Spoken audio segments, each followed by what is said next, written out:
بھلا کسی چڑیا کے پنجوں کے نشانوں میں کیا عجیب بات ہو سکتی ہے؟ واہ بھائی مان گیا، فریدی ہنستے ہوئے بولا۔ کیا مان گیا؟ حمید نے کہا۔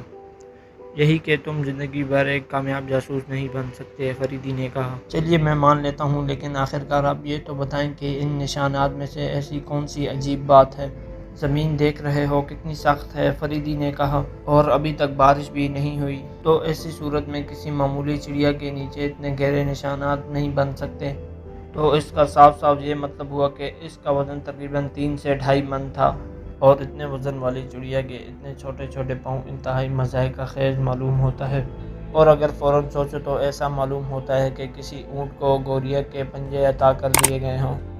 اور دوسری بات دیکھو، یہاں 4 نشانوں کے درمیان فاصلہ 4 انگل ہے۔ اس کا مطلب یہ ہوا کہ اس جگہ چڑیا کے 2 پنجے پورے ہوئے، اور پہلی چیز یہ کہ اتنی وزندار چڑیا اتنے چھوٹے پیر رکھتی ہے کہ وہ 4 انچ سے زیادہ نہیں پھیل سکتے۔ پھر چاروں نشانات وہیں پر ختم ہو گئے۔ تقریباً 2.5 فٹ کے فاصلے کے بعد پھر ویسے ہی نشانات شروع ہو گئے، اور لہٰذا مضحکہ خیز بات یہ ہے کہ یہ چڑیا ہر 2 فٹ کے فاصلے کے بعد چھلانگ لگاتی ہے۔ آگے بڑھتے ہیں اور یہ دیکھو، کہیں بھی اس کے معمول میں کوئی فرق نہیں آیا۔ 2 قدم چلنے کے بعد اس کے لیے 2 فیٹ اچھلنا ضروری تھا، اور کبھی ایسی چڑیا خواب میں بھی دیکھی ہوگی؟ ارے بتاؤ کیسی رہی؟ فریدی صاحب میں پھر کہتا ہوں کہ یہ بھوت ہے، حمید نے کہا۔ فریدی نے حمید کی بات کاٹتے ہوئے کہا، پھر تم وہی چغط پن کی باتیں کر رہے ہو۔ تو پھر کیا کیا جائے؟ حمید نے کہا۔ ابھی کچھ کیا ہی کیوں جائے؟ فریدی نے کہا۔ اور دوسری بات یہ دیکھو، یہ چڑیا اس طرف سے آئی، گھڑت تک گئی، اور پھر یہاں سے ہو کر واپس چلی گئی۔ واقعی ہی عجیب بات ہے، حمید نے فریدی کی طرف دیکھتے ہوئے کہا۔ اور دلچسپ بھی، فریدی نے مسکرا کر کہا، اور ایسی عجیب و غریب چڑیا کا شکار دلچسپی سے خالی نہ ہوگا۔ کیا تم اپنا پستول ساتھ لائے ہو؟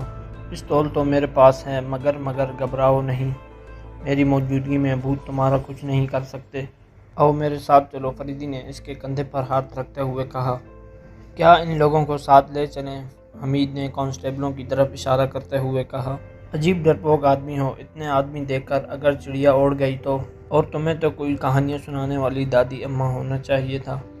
مرد بنو برخودار، فریدی نے کہا۔ چلیں صاحب، پھر حمید نے مردہ سی آواز میں کہا، اور پھر دونوں عجیب و غریب نشانات دیکھ کر آگے بڑھنے لگے، اور آگے چل کر پھر جھاڑیوں کا سلسلہ شروع ہو گیا۔ جھاڑیوں کے درمیان بل کھاتی ہوئی ایک پگڈنڈی دور تک چلی گئی تھی۔ دیکھو میاں حمید، یہ چڑیا ہم لوگوں کی طرح عقل مند معلوم ہوتی ہے کہ جھاڑیوں میں گھسنے کے بجائے پگڈنڈیوں پر چلتی ہے، اور بہت ممکن ہے کہ یہ کافی پڑھی لکھی بھی ہے۔ کیا خیال ہے؟ میں کیا بتاؤں، آپ روحانیت وغیرہ کے قائل ہی نہیں۔ خیر کبھی نہ کبھی تو قائل ہونا ہی پڑے گا۔ ممکن ہے کہ اسی کیس کے سلسلے میں آپ کو اپنے خیالات تبدیل کرنے پڑے۔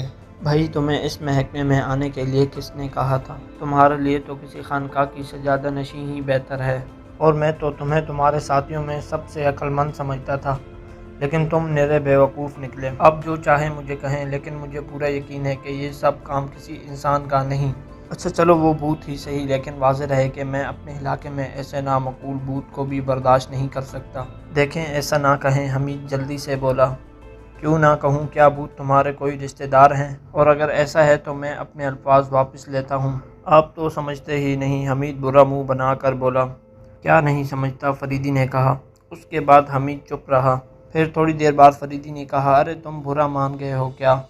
راستہ کاٹنے کے لیے بھی تو کچھ ہونا چاہیے، اور معلوم نہیں کہ اور ابھی کتنا دور چلنا ہوگا۔ میرا خیال ہے کہ اس کیس کی معمولی سی تفصیل کے بعد یہ کیس ہمیں ٹال دینا چاہیے، اور میں آپ کو یقین دلاتا ہوں کہ یہ کام کسی انسان کا نہیں، حمید نے سنجیدگی سے کہا۔ بھائی بہت اچھے، کیا بات کہی ہے آپ نے، فریدی نے حمید کی پیٹھ تھپ تھپاتے ہوئے کہا۔ لیکن یہ پہلا کیس ہے حمید جس میں مجھے صحیح معنوں میں مزہ آ رہا ہے۔ یہ دونوں اب چڑیا کے پنجوں کے نشانات پر چلتے ہوئے تقریباً 1 میل تک نکل آئے تھے۔ یہاں آ کر وہ پگڈنڈی ایک کچی سڑک سے مل گئی تھی۔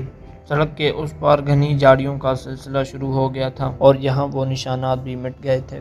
سڑک کے دوسری طرف بھی نشانات نہ ملے۔ فریدی وہیں کھڑا کچھ دیر سوچتا رہا، پھر چٹکی بجا کر بولا، تو حمید صاحب، چڑیا یہاں تک پیدل آئی، اس کے بعد وہ موٹر پر بیٹھ کر شمال کی طرف روانہ ہو گئی۔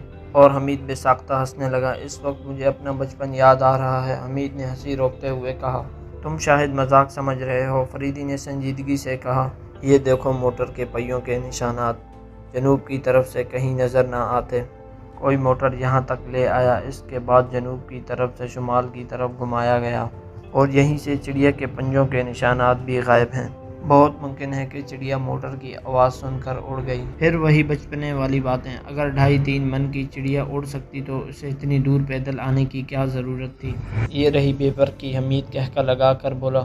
خیر خدا کا شکر ہے کہ تم مسکرائے بھی ہو، فریدی نے کہا۔ اچھا آؤ اب موٹر کے پہیوں کے نشانات کے پیچھے چلیں۔ حمید زمین پر بیٹھتے ہوئے بولا، اب تو مجھ سے چلا نہیں جاتا، اور پہلے آپ یہ بتائیں کہ آپ کس پلان پر عمل کر رہے ہیں، تب ہی چل سکوں گا۔ بچے مت بنو، چلو اٹھو، گرمی سے برا حال ہے۔ غنیمت یہی ہے کہ آج لو نہیں چل رہی، تو کیوں نہ ہم اپنی کار یہاں لے آئیں، اور پھر اچھا بکو مت، فریدی نے تلخ لہجے میں کہا۔ تو میں کب کہتا ہوں کہ میں پیدل نہیں چلوں گا، حمید نے ایسے معصومانہ لہجے میں کہا کہ فریدی کو بے ساختہ ہنسی آ گئی۔ پھر دونوں موٹر کے پہیوں کے نشانات دیکھتے ہوئے شمال کی طرف روانہ ہو گئے، اور آگے جا کر جھاڑیوں کے سلسلے کم ہو گئے تھے۔ تقریباً 4 فرلانگ چلنے کے بعد ایک چھوٹا سا گاؤں دکھائی دیا۔ کچی سڑک اس گاؤں کے باہر سے ہوتی ہوئی آگے بڑھ رہی تھی۔ وہ دونوں چلتے رہے، پختہ اور وسیع نئی عمارت دور سے دکھائی دی۔ یہ غالباً اس گاؤں کے زمیندار کا مکان معلوم ہوتا ہے، فریدی نے کہا۔ دونوں عمارت کے قریب پہنچ چکے تھے۔ یہ ایک نئے طرز کی بڑی عمارت تھی، جس کے آگے 4 دیواری سے گھیرا ہوا خوبصورت باغ تھا۔ دیکھتے ہیں یہ موٹر کے پہیوں کے نشانات میدان حشر میں لے جاتے ہیں یا کہیں۔ ٹھہرو، فریدی حمید کی بات کاٹتے ہوئے زمین پر جھک گیا، اور حمید برا سا منہ بنائے دوسری طرف دیکھنے لگا۔ یہ دیکھو، شاید وہ چڑیا یہی موٹر سے اتری ہے، فریدی نے چڑیا کے پنجوں کے نشانات کی طرف اشارہ کرتے ہوئے کہا، جو کہیں کہیں نظر آ رہے تھے۔ فریدی نشانات کو دیکھتے ہوئے باغ کی پھاٹک کی طرف بڑھ رہا تھا۔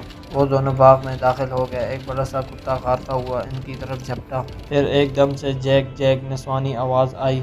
کتا دم ہلاتا ہوا واپس لوٹ گیا۔ آپ لوگ کون ہیں اور یہاں کیا کر رہے ہیں؟ قریب آ کر عورت نے تیز لہجے میں کہا۔ یہ ایک قبول صورت جوان عورت تھی، اور لباس کا رکھ رکھاؤ اور انداز گفتگو یہ ظاہر کر رہا تھا یہ عورت اس گھر کی مالکہ ہے۔ اس عورت نے پیازی رنگ کی جرجٹ کی ساڑی پہنی ہوئی تھی، اور بال پشت پر بکھرے ہوئے تھے، اور آنکھوں میں ایک قسم کی کشش تھی۔ سرجن حمید ایک خوبصورت جوان عورت کو اپنے قریب دیکھ کر ذرا سا بکھلا گیا تھا، لیکن فریدی کے انداز میں کسی قسم کی تبدیلی نہ ہوئی۔ فریدی نے نہایت ہی پرسکون لہجے میں کہا، محترمہ، ہم محکمہ سراغ رسانی سے تعلق رکھتے ہیں۔ خیر خدا کا شکر ہے، آپ لوگ چونکے تو، عورت نے طنزیہ انداز میں کہا۔ میں آپ کا مطلب نہیں سمجھا، فریدی نے کہا۔ تو بہت خوب، گویا آپ لوگ باغ میں تفریح کے لیے تشریف لائے ہیں، عورت نے کہا۔ جی نہیں، ہم لوگ تو… خیر چھوڑیں ان باتوں کو، کچھ سراغ ملا؟ میں بہت پریشان ہوں، وہ بولی۔ فریدی اور حمید حیرت سے ایک دوسرے کے منہ تکنے لگے۔ محترمہ باخدا میں کچھ نہیں سمجھ سکا، فریدی نے کہا۔ تو آپ لوگ یہاں کیا کرنے آئے ہیں؟ وہ غصے سے بولی۔ دیکھیں، صاف صاف بات کیجیے۔ ہم دونوں ایک قتل کی تفتیش کر رہے ہیں، فریدی نے بے ساختہ کہا۔ قتل؟ وہ چونک کر ایک قدم پیچھے ہٹتی ہوئی بولی۔ کس کا قتل؟ اس عورت نے کہا۔ ایک گمنام آدمی کا قتل، فریدی نے جواب دیا۔ دیکھیں صاحب، بیکار وقت ضائع نہ کیجیے، آپ کو ایک عورت سے مذاق کرنے کی اچھی خاصی سزا مل سکتی ہے۔ یہ لیجیے، ملاحظہ فرمائیں، فریدی نے اپنا ملاقاتی کارڈ دیتے ہوئے کہا۔ عورت نے کارڈ دیکھا اور کہا، فریدی صاحب معاف کیجیے گا، دراصل میں پرسوں رات سے بہت پریشان ہوں، کیونکہ میری سہیلی بملا غائب ہے۔ وہ 2 ماہ کے لیے میرے یہاں آئی تھی۔ مجھے سمجھ میں نہیں آ رہا کہ میں ان کے والدین کو کیا جواب دوں گی، اور میں نے پولیس میں رپورٹ درج کرائی تھی۔ مجھے لگا کہ آپ لوگ اس کے متعلق مجھے کوئی اطلاع دینے آئے ہیں۔ محترمہ، ہمیں تو اس کا کوئی علم نہیں، ہم تو یہاں اس وقت ایک عجیب و غریب چڑیا کا پیچھا کرتے ہوئے آئے ہیں، فریدی نے کہا، اور ہمیں آپ کی سہیلی کے متعلق کوئی اطلاع نہیں۔ مجھے تشویش ہے، اگر شام کو یہاں کی پولیس نے کوئی خبر نہ دی تو میں معاملے کو آگے بڑھا دوں گی۔ اگر آپ مجھے اس چڑیا کی تلاش میں مدد دے سکیں تو میں آپ کا شکر گزار رہوں گا، اور آپ اطمینان رکھیں، آپ کی سہیلی کا پتہ لگانے کی کوشش کروں گا، میں وعدہ کرتا ہوں، فریدی نے کہا۔ بھلا میں کیا بتا سکتی ہوں، اس باغ میں دن بھر بے شمار پرندے آتے ہوں گے، وہ مسکرا کر بولی۔ نہیں، یہ پرندہ اپنی نوعیت کا ایک ہی معلوم ہوتا ہے، فریدی نے کہا۔ میں آپ کا مطلب نہیں سمجھی، اس عورت نے کہا۔ یہی کہ اس چڑیا کا وزن 2-2.5 من سے کم نہ ہوگا، حمید نے جلدی سے کہا۔ آپ تو طلسم ہوش و ربا کی باتیں کر رہے ہو، وہ بے ساختہ ہنس پڑی۔ یہ سرجن حمید ہیں، فریدی نے حمید کی طرف اشارہ کرتے ہوئے کہا۔ یہ بہت دلچسپ آدمی ہیں، آپ ان کی باتوں کا کچھ خیال نہ کیجیے گا، فریدی نے کہا۔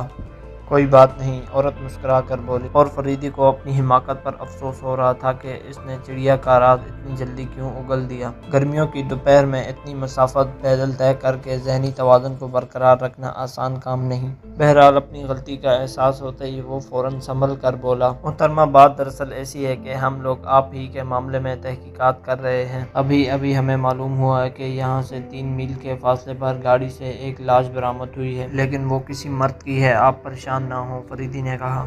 آپ کی تو کوئی بات سمجھ میں نہیں آ رہی۔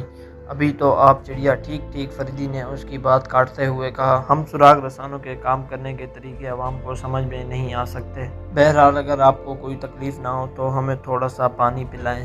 اس کے بعد ہم لوگ کسی قاعدے کی بات کے قابل ہو سکیں گے، کیونکہ آپ دیکھتی تو ہیں یہ کتنی سخت دھوپ ہے۔ ضرور، اندر تشریف لے چلیں، وہ برآمدے کی طرف مڑتی ہوئی بولی۔ برآمدے میں پہنچ کر دونوں نے اپنے کوٹ کرسیوں پر ڈال دیے اور رومال سے چہرے کا پسینہ پوچھتے ہوئے آرام کرسیوں پر گر گئے۔ یہاں پر بھی کافی تپش ہے، میرا خیال ہے کہ اندر ٹھیک رہے گا، عورت بولی۔ ڈرائنگ روم میں پہنچ کر دونوں صوفوں پر بیٹھ گئے۔ عورت نے ملازم کو بلا کر پانی لانے کو کہا، اور ڈرائنگ روم کو بہت خوش سلیقے سے سجایا گیا تھا اور فرش پر ایک قیمتی قالین بچھا ہوا تھا۔ صوفوں پر پھولدار ریشمی کپڑے کے غلاف چڑھے ہوئے تھے۔ دیوار پر عمدہ فریموں کے آرٹ کے نمونے نظر آ رہے تھے، اور فریدی اس دیہی علاقے میں یہ شان و شوکت دیکھ کر متحرک ہو رہا تھا۔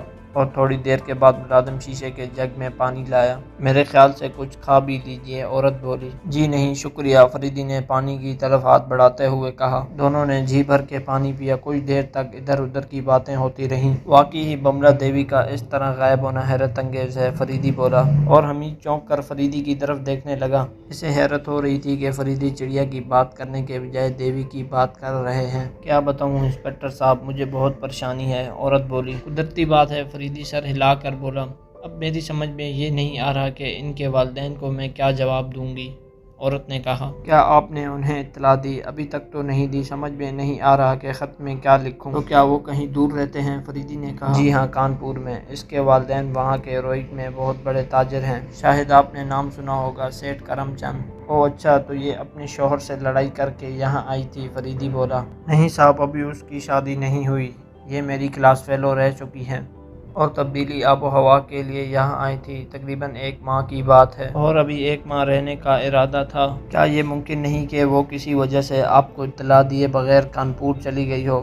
ایسی تو کوئی وجہ نہیں ہو سکتی کہ وہ ننگے پیر یہاں اور اپنا سامان اٹھائے بغیر یہاں سے چلی جائے۔ ننگے پیر کیا مطلب؟ فریدی نے کہا۔ جی ہاں، اس کے سارے سینڈل اپنے کمرے میں موجود ہیں اور وہ سامان بھی جو وہ اپنے ساتھ لائی تھی۔